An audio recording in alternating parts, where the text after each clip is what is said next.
Hello, and welcome to the IPPS-A podcast. We hope you are enjoying the series. We wanted to give you a quick disclaimer that this episode has been previously recorded. Please feel free to check out our website, mobile app, S1Net page, and other social media channels for more information on IPPS-A. We are proud to have you in the fight with us. Enjoy the episode. IPPS-A leads the way. IPPS-A. One system, personnel, and pay. IPPS-A. 21st century. IPPS-A. Total force visibility online. Welcome to another edition of the IPPS-A podcast. I'm Colonel Greg Johnson, the FMD or functional lead of the program, and I'm very happy to announce tonight that we have two pretty strong supporters of the program, supporters of Army talent management, and supporters of all of this modernization that IPPS-A and the Army is working through. We have our one and only Captain Olly Akanni, who's on the program, master of BI, data, all kinds of things. He's with us tonight. And then also Lieutenant Colonel Paul Greg Lockhart, and I'm just going to call you Greg from the rest of the podcast. He's on the Task Force Talent Management and has been working closely with us. So tonight, guess what? We're going to talk a lot about KSBs, knowledge, skills, and behavior. What are those? We're going to talk about talent management in general, and then we're going to talk about talent management specifically with IPPS-A in Release 3, and then what we'll see as we go between Release 3 and Release 4. So really good topic to talk through, and let's go ahead and pass it over to our guests and let them introduce themselves a little bit, and we'll keep going. So Greg, why don't you introduce yourself? Tell us what you do. How you doing? I am Lieutenant Colonel Greg Lockhart. I am currently an action officer on the Army Talent Management Task Force. I work on the employee team, which is responsible for the Army talent alignment process, or the job market, as we like to call it sometimes. I also do a lot of building of materials to train the force on some of the stuff we're doing in talent management. I wrote the Commander's Guide to ATAP, the Officer's Guide to ATAP. I built the resume LPD that's been floating around the Army. And I also do a lot of work with knowledge, skills, and behaviors and getting those incorporated into the talent management system. Yeah, thanks, Greg. I mean, those are two areas that we're really interested in, ATAP and how that plays into what we call the marketplace and how that transitions into IPPS-A. And then also, knowledge, skills, and behaviors, and how that nests inside the thing we call the 25-point profile. So yeah, there's a lot of synergy there, and obviously we're working with you a lot. So thanks for being on tonight to talk through this topic. Olly, hey, if you listen to this podcast or you tie into our live sessions, folks have probably seen you before, but why don't you go ahead and introduce yourself and tell us what you focus on? All right, sir. Captain Olly Akanni. If I don't mess things up, by the time you hear this podcast, I should be Major Akanni. I've been on the project. This is my fourth year on the project. First started out as a talent management integration officer, so working closely with the task force on a number of different initiatives. You mentioned the 25-point profile, and as of late, I have been neck deep in business intelligence, trying to help that team and lead that team as far as development goes. So that way we can do strength management and give all the analytics that S1s and commanders and G1s need to be able to do business in the enterprise. So that's my background as it is right now, sir. Yeah, maybe I just call you Major for the rest of the turn. I mean, you're already kind of punching above your weight class anyway, as a captain, working in the Pentagon, on this big program. You certainly carried a lot of weight over the last couple of years, Olly. We're gonna circle back to you because I really want to talk, our own, internal talent management. But I want to throw it over to Greg first. You're on the Task Force Talent Management. I mean, what the heck is that? For folks out in the Army that may or may not know, and how's it like working on that task force? No, those are all good questions. I did a stint at HRC before, I did my KD time at 4th Infantry Division. And then I was told that I was going to go to the Army Talent Management Task Force coming out of my KD time. And I was really interested in getting back into the personnel aspect of the Army because I really enjoyed that. Working on the task force is great. We're working on a lot of cutting edge things in terms of how we're looking at promotions, how we're looking at assigning officers, how we're looking at selections of officers for battalion command and other type of nominative type billets. So it's been a really educational experience. It's a lot different than working at HRC because I'm working up at the big Army and seeing a lot of really cool things and a lot of things I didn't really understand when I worked down at HRC. So all in all, it's great working on the task force. Yeah, I kind of see it. It's kind of like it's like a mini think tank to a certain extent, right? There's a lot of different really smart folks, colonels, lieutenant colonels, majors that have some pretty good operational experience. There's some NCOs, there's some warrants, and I kind of see your guys' group as really thinking through the chief's intent for people and how do we modernize Army HR, and you guys are in turn doing prototypes and rolling things out that are really, challenging, I guess the status, quo or even some of the processes we've been running. Do I got it wrong, Greg, or is that kind of what you guys are doing? No, I mean, you nailed it on the head, sir. I think the coolest thing about the task force is we're bringing in a lot of people that don't have a real personnel background, but are interested in solving problems for the Army. So there is a learning curve when you get to the task force. We have a really big reading list we got to read in order to kind of get up to speed. That way we don't, mess anything up for the Army writ large. But you're absolutely right. The best way to think about us is, someone to take the chief's intent of, people first, and, people really matter, and they're our best weapon system against our enemy. And we're taking that and we're turning that into actionable things that the Army can do in order to recognize people for the talents they bring to us. Yeah, I think it's pretty exciting. I mean, I've been in 20-something years, and no chief has really focused on, hey, how do we modernize how we do talent management. Obviously there was some stuff with OPMS 21 a long time ago when I came in. So there has been changes to the personnel system, but my take is General McConville's really been pushing us really hard on how do we really organize and understand our talents in the Army better, and how do we utilize those talents, and then how do we really set up for the rest of this century, to organize to combat, what's kind of near peers. So I don't know. I think it's pretty exciting. Now on our side, of course, we got this IPPS-A thing going. Olly, why don't you tell us, how you've been interacting with the task force talent management over the last couple of years? Yes, sir. So really, right off the jump, when I showed up, the first thing that we had to get after was the 25-point profile. And I remember you asked us to, take it from, at that point, Captain Jean Kwan, she was my predecessor. She had run about 50 working groups to actually shape out what that was going to look like. That was back when the chief was the vice and had given guidance as far as what he wanted to see as far as a granular look at a soldier. So from there, taking that, you asked us to start really operationalizing this, making this into something where we knew where we were getting the data.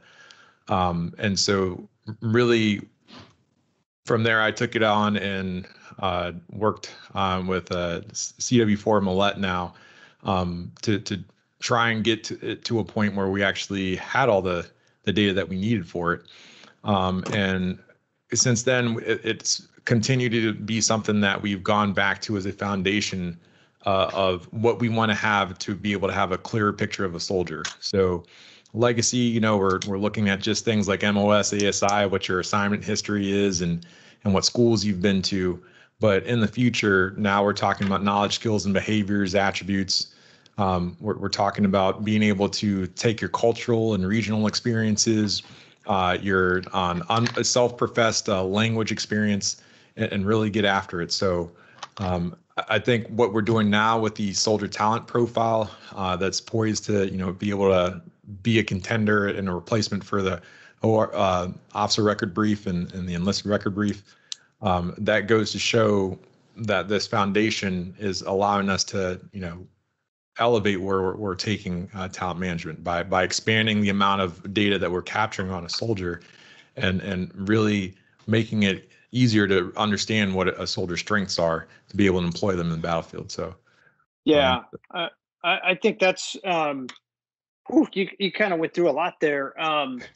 Pretty good origin story, right? Gene Guan and Chief Millett, and there's a whole bunch of other folks that were running working groups. This is probably like 2016 and 17. Running all kinds of working groups, asking commanders. We probably had about 250 people plug in over 50 working groups, and we were just asking folks, what do you want to track? What do you want to know from your soldiers? What kind of talents are you interested in? How do you want to see that information? And to do different things, right? One is to manage someone's career. The other is to build on potential. But then just basic readiness, like, hey, if you're in a brigade combat team, what do you want to track? What do you want to know? And they did a phenomenal job of kind of working through that. And then what kind of happened in 17 was the vice at the time, General McConville, started talking about, maybe thinking through talents in a 25-point way. And what we did is we just kind of went through all of that work that we were doing in 16 and 17 and then said, hey, we could probably bucket this in 25 points. Now, right, in quotes, air quotes on the 25, right? Because there's what, 200 plus data elements that fall underneath that. And then, Greg, when did you show up to the task force? So I got to the task force in July of 2019, and talking back to Chief Millett and all of them, I immediately got pulled in to critical design reviews over at the IPPS-A building and started working that whole 25-point talent profile and how that was going to be integrated with the KSBs. Yeah, and then you kind of became one of the lead guys in this entire discussion about knowledge, skills, and behaviors, right? Yes, sir, I did. Lieutenant Colonel Kayla King actually spearheaded it at first. When she retired, the mantle fell to me, and we started kind of expanding upon the work that she did over. Yeah, I mean, I love it. We're name dropping everybody that's been along this path, which is cool because I think for me one of these things is that none of this stuff happens quickly. I mean, the Army is a massive entity, rooted in its own culture, and it's this big ship. And I know we're about people, General McConville, so don't get mad. But we're a big ship, and it takes time to kind of move that ship. And so there's a lot of people kind of littered along the way here that really pushed, the ship in the direction that the chief is talking. We started with those working groups. We then put it in this framework of a 25-point profile, and then we started work on, hey, what does a soldier, talent profile need to look like in IPPS-A?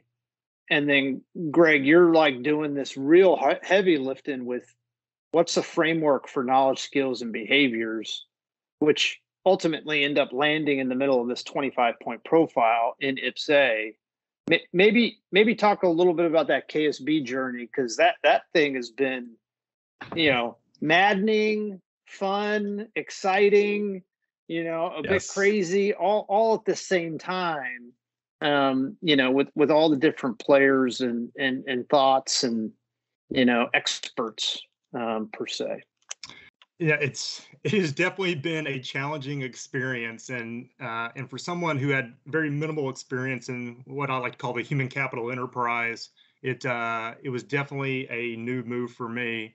I've been working really heavily with Olly over there at IPPS-A. Been working with the Army Research Institute, who has a team of industrial organizational psychologists that kind of help build out this structure for us. But when we first started, it was just a standalone list of attributes that kind of defined, what a person is. And when you think about, knowledge, skill, and behavior, a knowledge is really what a person knows. A skill is kind of what they can do, and a behavior is how they act. And then when you put those three together, and this is kind of how we're defining talent now, is, talent, as we define it, is unique, measurable clusters of highly interrelated knowledge, skills, and behaviors possessed by an individual. And that, in turn, results in effective performance when properly aligned against a particular job. So when we took this structure that we had, that was developed back, I believe, in early 2019, we ran a couple iterations of it in the ATAP market, and we realized that we had a problem with the way we had set it up. Essentially, when you went into the AIM2 system, which is currently running our ATAP marketplace, you kind of had to have the attribute list pulled up on one screen, and then AIM2 pulled up on another, and you had to kind of do a Control F and find what you were looking for to input your self-study knowledge, your KSBs, your additional duties, and all this other information we wanted to know about you, and it was very difficult. So we worked with ARI over the course of the last year on how to really improve that system. And what we came up with is the Army Talent Attribute Framework. And essentially, what we did is we took the existing list of 145 attributes, and then we crosswalked that with the 21 talents we use for talent-based branching, and also the leadership requirements model in ADP 622. And we made sure that not only were our attributes easy to find and easy to use, but they were also nested with what the Army is actually looking for in terms of talent. So it was a pretty lengthy process. The structure is very well defined now. It's actually 3-tiered structure. And when you look at the 3-tiered structure compared to where we were a year ago, it's a lot more user-friendly.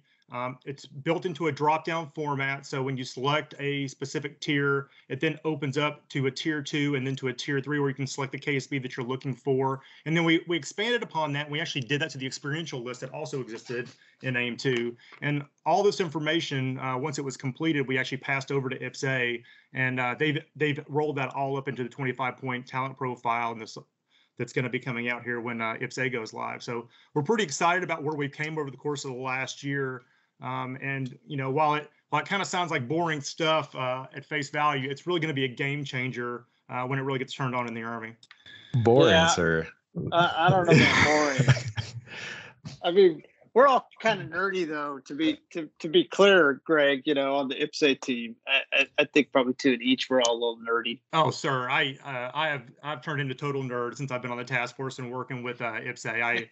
I love it, and I embrace that nerdiness I've got now. I mean, Ollie is like a college athlete, so he was really cool at one time, right, Ollie? Just for a blip, sir. For a blip. Yeah. But I don't know. I look at what you guys have done with that framework, and it's really cool stuff. Because again, I want to pull the thread, Greg. Before the marketplace or AIM, all you had really was an ORB, an officer record brief. And on that officer, if you're in the Army and you're an officer, you know what it looks like. It has your assignments. It has some of your school. Did you deploy? What are your awards? And then there was a big fat picture of you, right?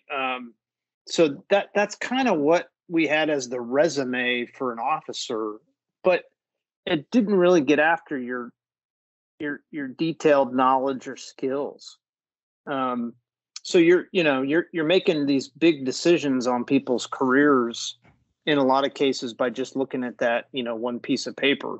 Whereas, General McConville was really pushing for, hey, really understand this holistic talent. So how do we change that game? And, you guys have kind of really driven this pretty hard in the last couple of years. So I don't know. I think it's pretty cool what you guys have been able to do, Greg. Yes, sir. I think when you think about KSBs, they're really foundational to kind of what we do in talent management. When you do assessments, you're assessing somebody's knowledge, skills, and behaviors. The CAP programs are looking really deeply at an officer's knowledge, skills, and behaviors to make sure we're selecting the right battalion commanders. And then the marketplace, the Army talent alignment process is really important in this too. because officers are able to look at their knowledge, skills, and behaviors and then align those to the required or desired knowledge and skills and behaviors wanted by a unit. And they can actually find jobs where they can actually put their talent to really good use.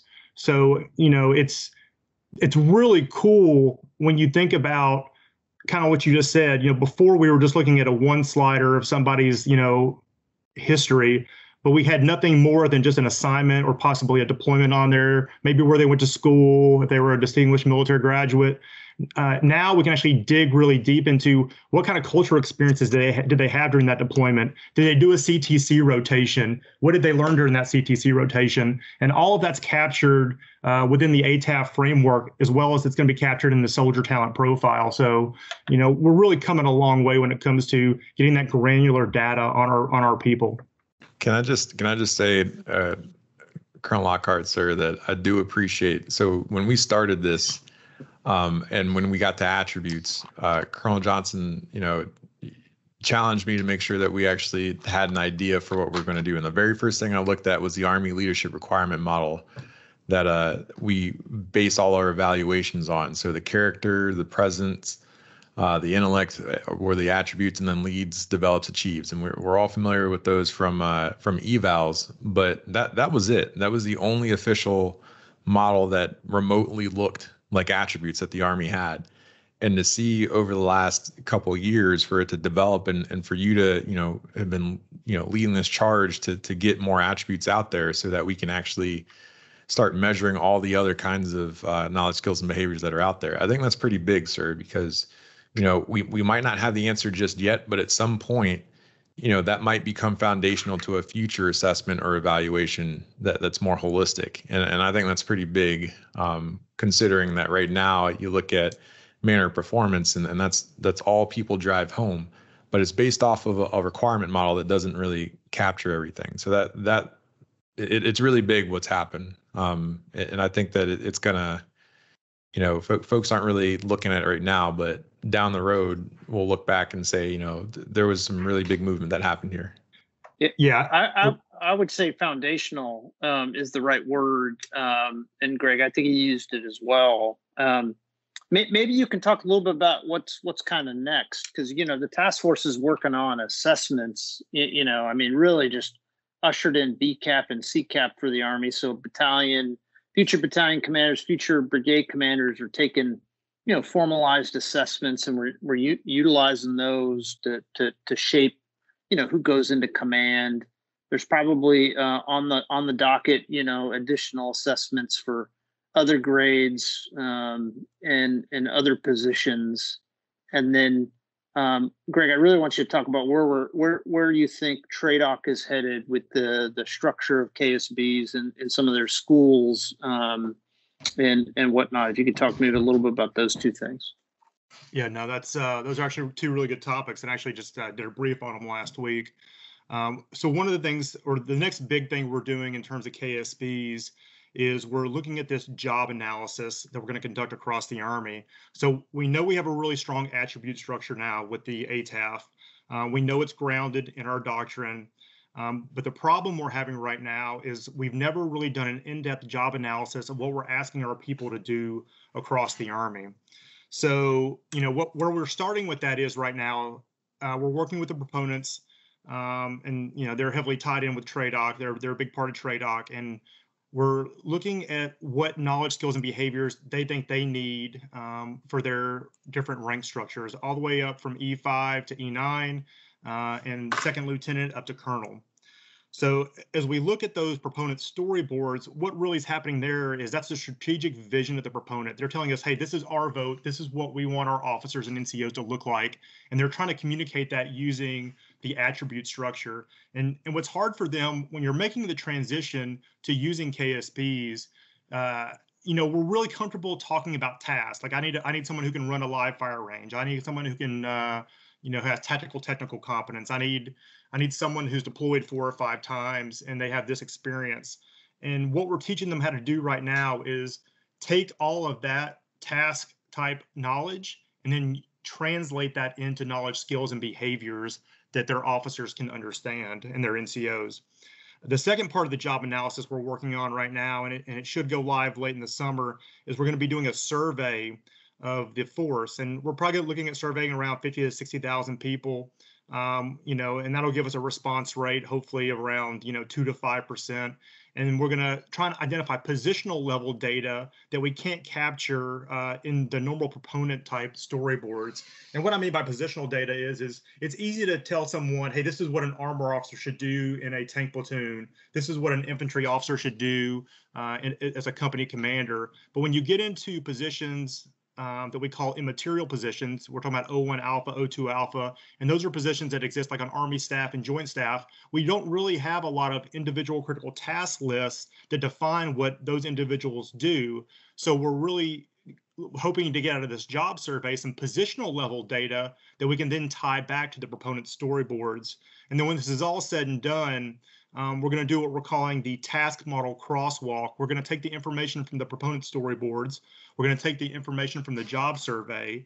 We're going to combine that and do a very detailed analysis of the individual critical task and the tasks and the information we identified within the survey and the proponent storyboards, and do this holistic crosswalk and really identify down to the position level what are the required KSBs to be an armor platoon leader, to be a reconnaissance platoon leader, to be a battalion S1. And we're going to have that level of fidelity when this is all said and done. And once we get there and we get that level of fidelity, it just makes assessments a lot better. We'll be able to start building targeted assessments at individuals based on their rank and based on their branch or their functional area. So that's kind of where we're going next in terms of building out the KSB structure with this job analysis. Mind is blowing right now. So that's a lot. I like to say that it's a lot to unpack. I mean, there's so much going on with what you just said, Greg. I think it's pretty neat though, because as you get through that, you could then start to lay in what KSBs tie to positions on our MTOs. And, me jumping into the data thought and process with IPPS-A, then we're going to have individuals that these KSBs are being tracked with. You have positions with KSBs.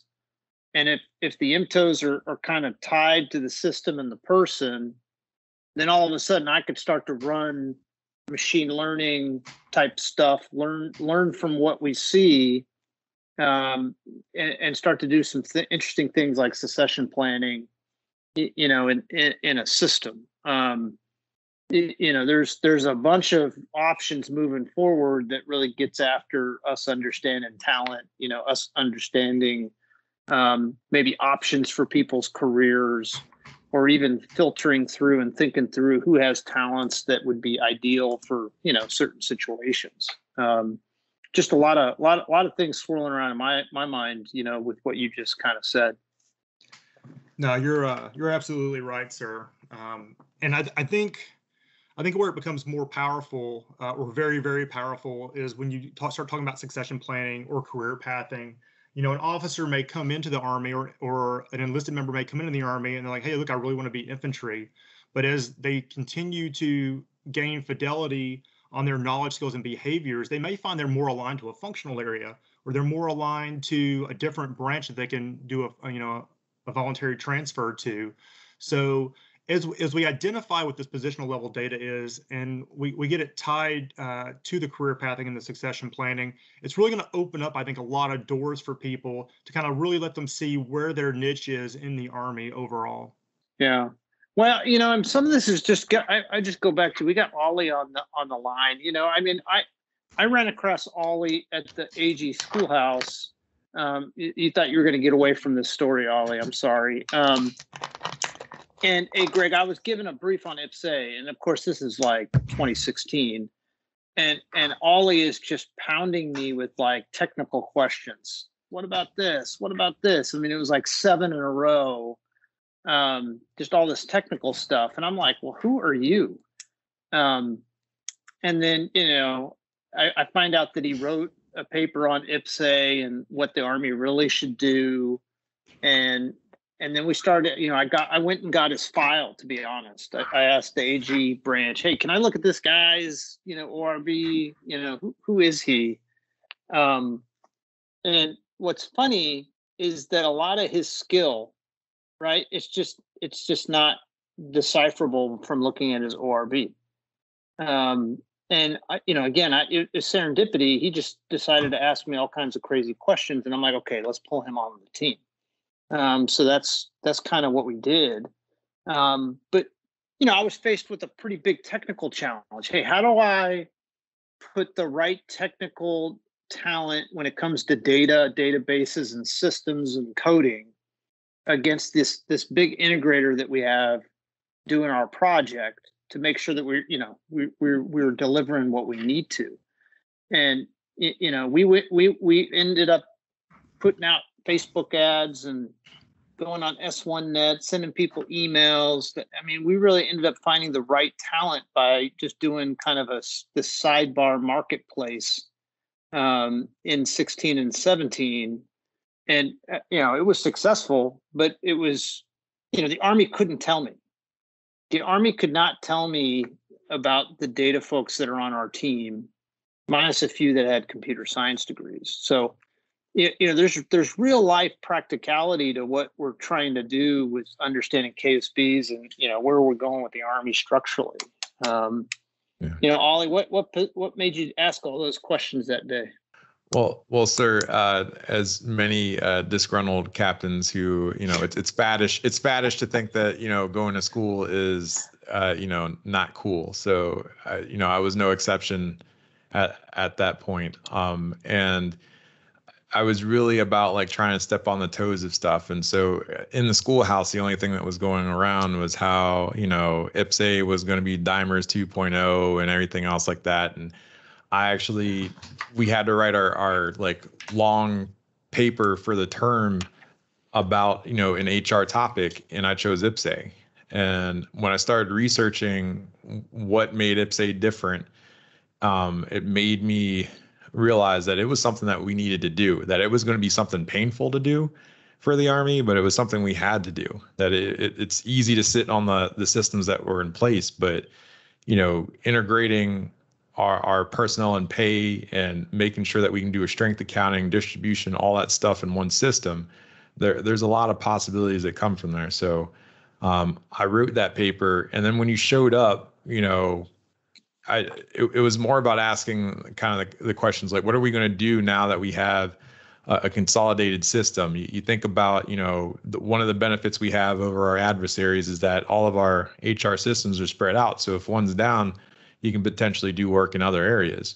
Now that we've consolidated, does that make a bigger target on our backs? And I know is that a doctrinal approach? If you have 200 personnel and pay systems, you can't be whatever, isolated. What is that? I haven't heard anybody say that, but I was trying to think of maybe that might be something that was there. So I said that very, confident in my question to you about that, but it really was just about thinking through it. And I could kind of see that, the question I was asking wasn't the type of thing that most AG folks were worried about. So yeah, I really liked it. I like the idea of IPPS-A, and, after, next assignment, it just became a big thing where it's like, if I'm going to be part of the Adjutant Corps, I really want to make sure that I'm contributing. So coming to IPPS-A, it was kind of a no-brainer if I wanted to make an impact there. So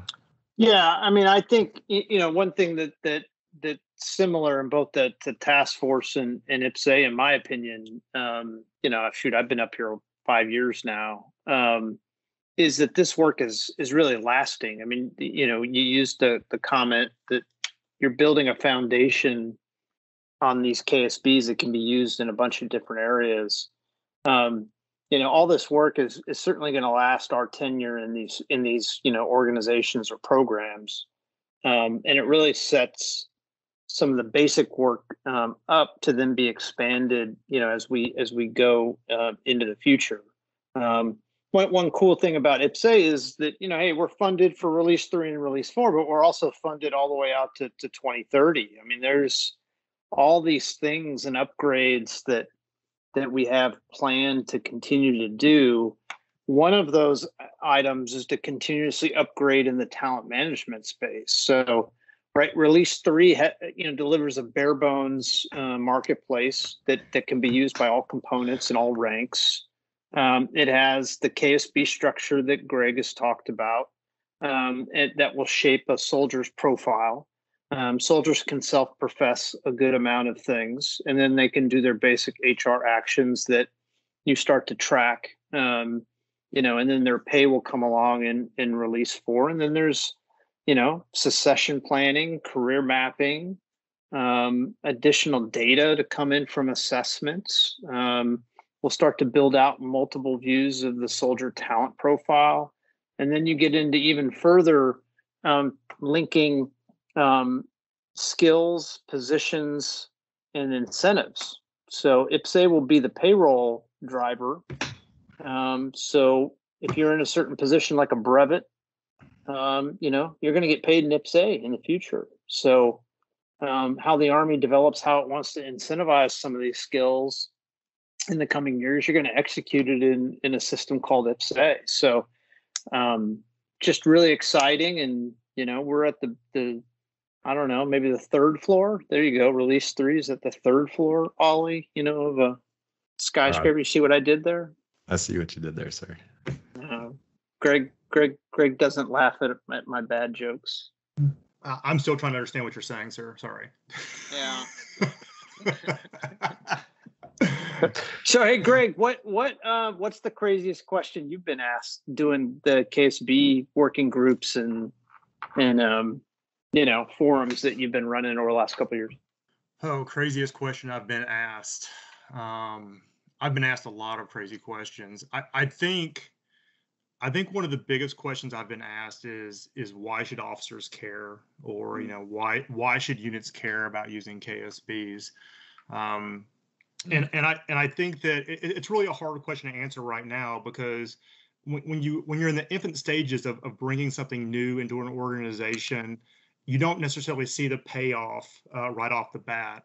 However, when we talk in the future about building teams rapidly, let's say there's a natural disaster in China or Russia, and we have to bring in people with cultural experience in that region, medical doctors with a specific type of experience to deal with certain types of things. If we don't have a database of KSBs on our people, we're not going to be able to rapidly build those teams.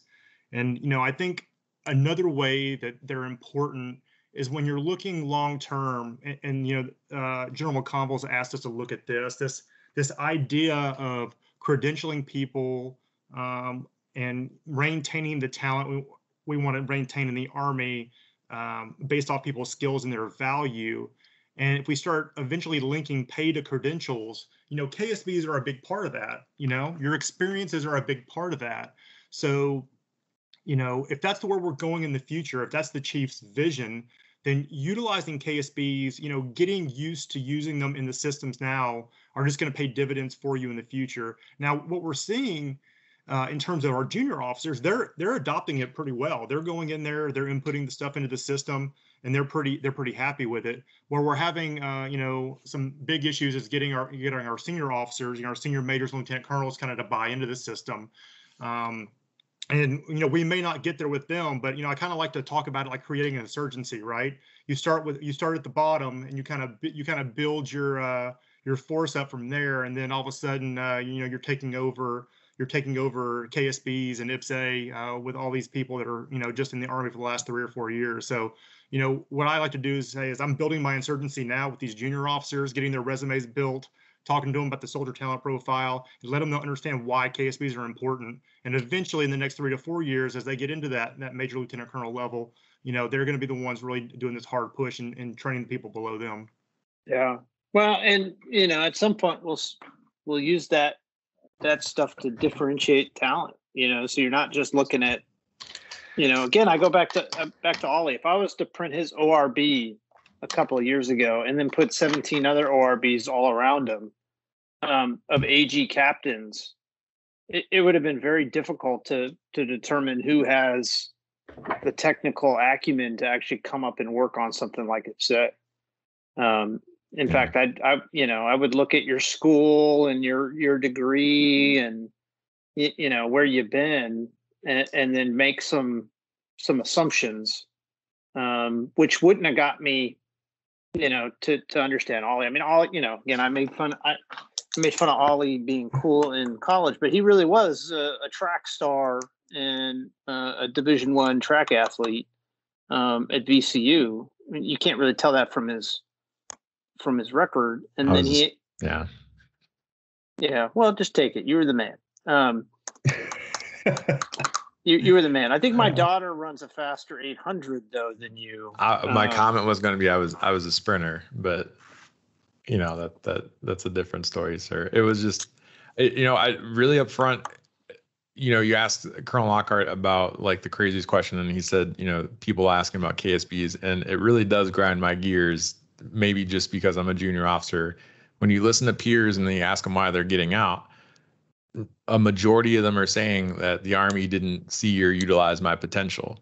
So, when we talk about these initiatives for retention and everybody, staying in, you want to serve with peers that are good for the Army, because, I get it. It's competition, that kind of thing. But at the end of the day, you actually want to see people who are going to make the Army better stay a part of the Army. And to the points that you and Colonel Lockhart have put together, sir, like it is frustrating if we don't get after it. So I hope that people see that my story, it's not too different from a lot of people who get out, that that talent that we don't see anymore is just, it's gone. So I mean, that's my little passionate piece there, sir, but it is something that drives me. I think it's a good point though, Olly. Like a lot of the captains that came on the team to go after the data problem set, like specifically HRC and a couple other places. We've been really, all of them came, and Greg, this is interesting, right? All of them came to the team saying, "Hey, I'm going to get out of the Army." So over the next 12 to 18 months, I'd be really excited to go after this big problem set you guys have, and then I'm gonna pop out of the Army and go do something else. Now, what's been really interesting to watch is most of those guys who said that have extended.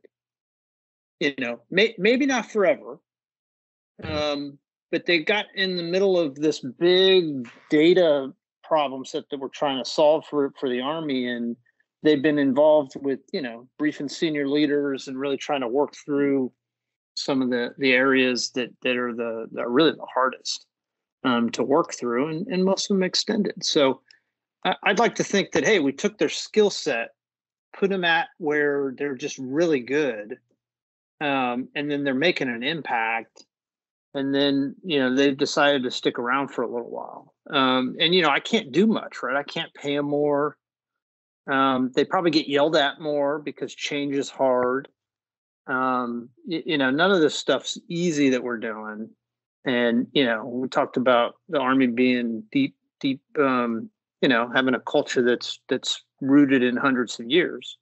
In a lot of cases, things are just hard to change.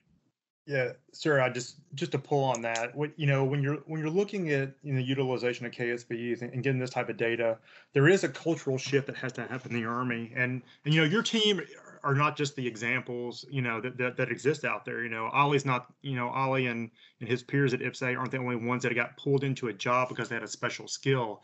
We had a field artillery lieutenant at Fort Hood, Texas, that had a degree and was, pretty much a self-proclaimed expert in cloud computing. And then the Enterprise Cloud Management Office reached out to us and said, "Hey, look, there's this field artillery lieutenant down at Fort Hood. He's got all the credentials we need to come up here and work on this, up at ECMO, but we can't get him up here because we don't have any, billets, assigned to us that are at the lieutenant level." And then, we had to, get with HRC and do some creative thinking on how to get that officer there. But I think the Army has to do a major cultural shift. We have to be comfortable taking people out of these, designated career tracks and put them where their skills align, and it doesn't mean they can't go back to being a field artillery officer or an armor officer, but if they can give the Army a solid benefit for 3 to 4 years doing something that's kind of outside of their commissioned wheelhouse or their enlisted wheelhouse, we need to be comfortable doing that. If we don't, we're just going to continue to lose talent across the force. Yeah, and that, I mean, I think that's why it's so exciting watching, the task force kind of operate. All kinds of ideas being generated in prototypes and just things moving. It's just really exciting to see. I mean, I've been in 20-something years, and there wasn't a lot of change in the personnel field in most of my career. So to see this kind of happen now, with the vision that General McConville and then, ultimately the people strategy that was put forward this last year or so, kind of gives a pretty good beacon, to head towards.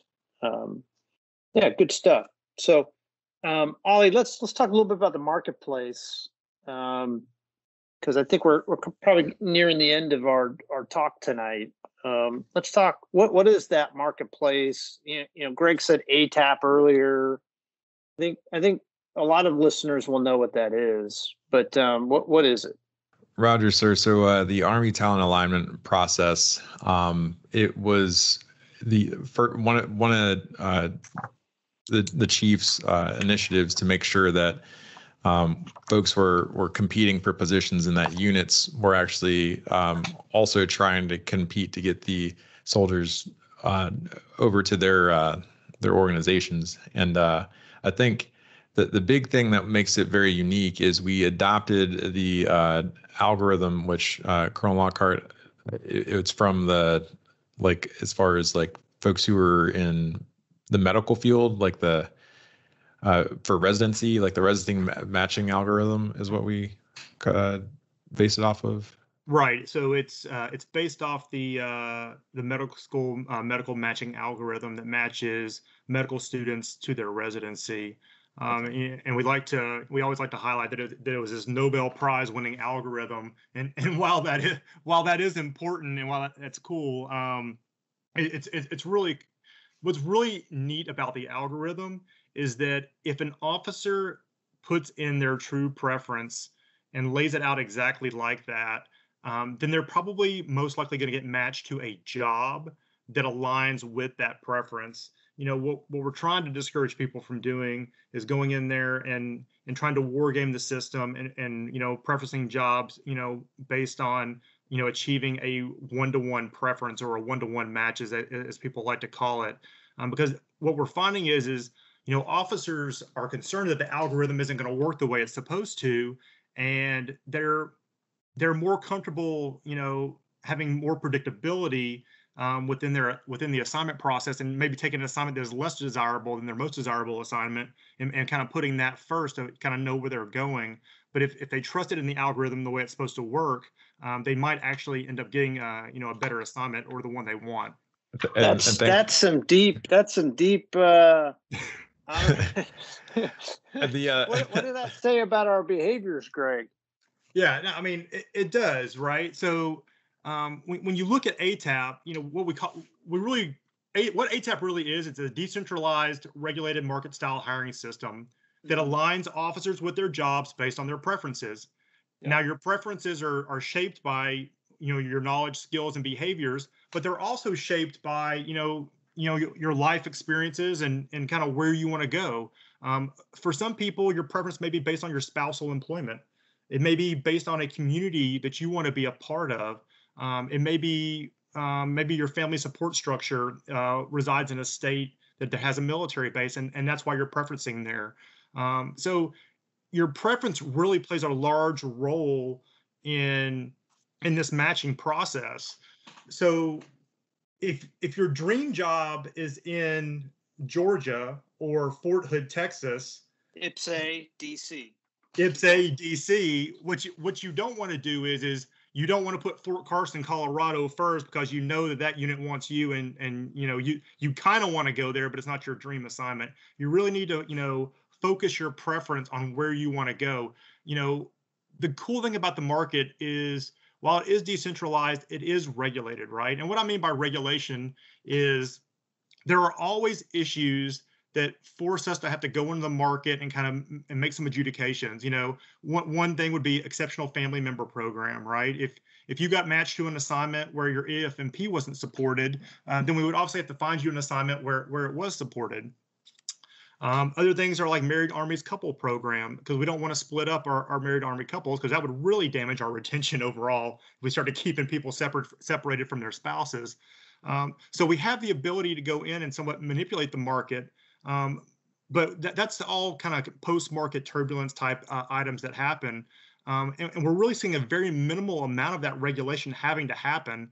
So what I would just tell people is if you want to go somewhere and it's your number one assignment, put it number one. Things happen all the time where you may be the unit's number two choice, but if the first person can't go there for one of those reasons I just highlighted, you automatically move up to the top of the list. Yeah. Well, and for me watching this go through a couple of times, I mean, we really are at the initial stages of really seeing this, understanding, but then also folks starting to profess those knowledge, skills, and behaviors, and then introduction of some assessment stuff too. So we're right at the beginning of where this journey is going to take us. So I actually really appreciate you, Greg, kind of laying all that out and highlighting what you've seen, and just kind of talking through that, because I think the more that we put it out there for folks, transparently, I think they get a little more used to it, and then continue to use it. Yeah, absolutely, sir. Thanks for having me. I appreciate it. Yeah, Olly, what say you, man? I know we're trying to keep up with the lessons learned from the first couple of ATAP cycles in AIM 2, and how does that transition over to IPS?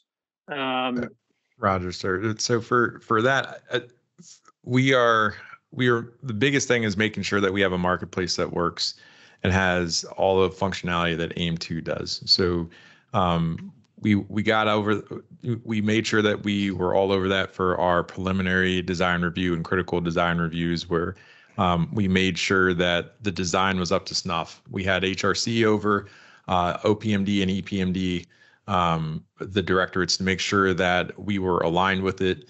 Worked a lot with Colonel Lockhart and Colonel Rob Gable to make sure that was good to go. But basically, at this point, the marketplace is set up, and I think having everything in one system should make it easier for folks to be able to self-profess.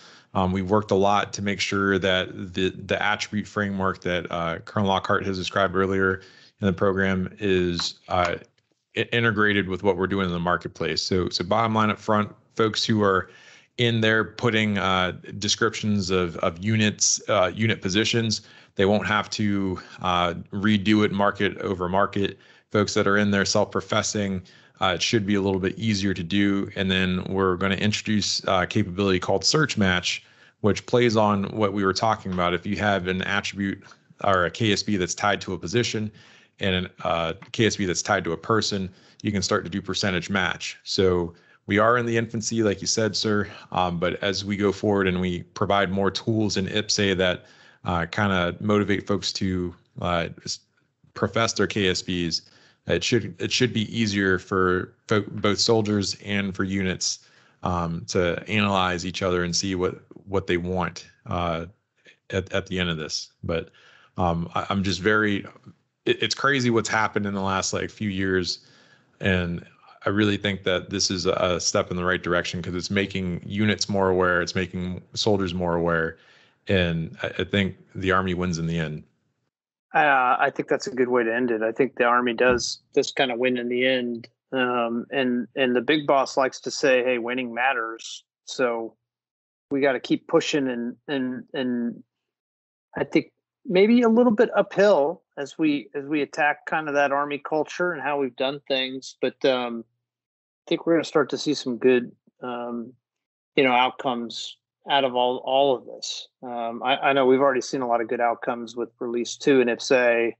Obviously, Release 3 is coming in December, and then we're going to continue to enhance talent management aspects of Release 3 as we get into 22 and 23. So Just really excited. Hey, I thank you, gentlemen, for joining us tonight. Olly, you may or may not have had a choice to join us. When I poked fun at you a little bit, my daughter runs a 220 something 800, so that's pretty dang fast. I'm pretty sure it beats you. I know it beats me and Greg. You're not even on the same lap as her. Yeah, she's lapped me already twice, and it's only an 800. Yeah. I'm trying to get her KSBs into the Army, to be honest. I think she'd be a fine Army officer. But thanks, Olly, for joining us. And then, Greg, I'll give the floor to you if you got any parting shots for the audience. Yeah, sir, I really appreciate it. Thanks for inviting me tonight. It's always great working with the IPPS-A team. I will tell you that I am humbled by the amount of work that you and your team are putting into this talent management enterprise that we're trying to build. While KSBs are foundational to what we're doing, if we didn't have a place to put them, then it wouldn't really matter because we wouldn't be able to, mine the data and identify the people and match them to assignments where they need to go. So thanks for having me. And, I look forward to maybe doing a future podcast over. Yeah, absolutely, Greg. And thanks. Olly, any partner shots? Just great to be here. And I think, when we first came in, sir, and I came on the project, I think the task force was pretty anemic. There wasn't a lot of folks there. And to see the relationship between the IPPS-A team and the task force grow and for so much to be operationalized at this point, just glad to see it happen, sir. Absolutely. And the ball's rolling faster and faster as we go to the right, which is all good news, I think, for the Army. Hey, folks, thanks for listening this evening. We are on all social media outlets. If you really want to see a functionality demo of IPPS-A, hey, go on to YouTube and type in IPPS-A. It's as easy as that. You'll see all kinds of interesting things. There's even a demo of the marketplace and what it'll look like inside of Release 3 in IPPS-A. And then I would be remiss if I didn't pump up the use of our mobile app. So if you're an Army soldier and you're interested in IPPS-A, you can download the IPPS-A app off of the Apple or Google store. Thanks, and look forward to talking to you in a future podcast. Motivated. Right soldier, right job, right on time. 24/7, 365.